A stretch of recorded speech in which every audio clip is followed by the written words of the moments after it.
السلام عليكم حبايب. موضوعنا اليوم طق الجنح. هواي من الاصدقاء دي يسألوني يابا شلون نخلي بلابلنا طق الجنح وبلابلنا ما تطق جناح. حبايب احب اوصل لكم فكرة. البلابل كلها بصورة عامة تبدأ تطق جناح ب3 اشهر.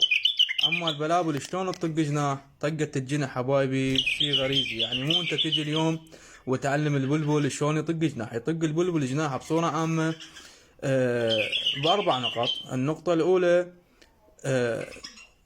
جذب انتباه، يعني من طيرة وفحل تهدن سوا تقوم الطيرة تطق جناح، الفحل يطق جناح يجذب انتباهها.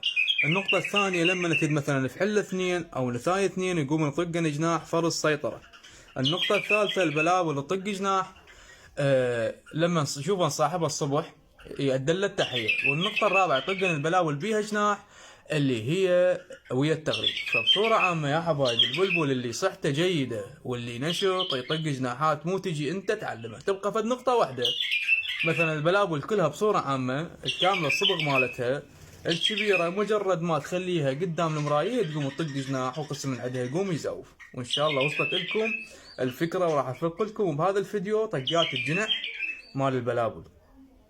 تحياتي لكم، اخوكم كرار.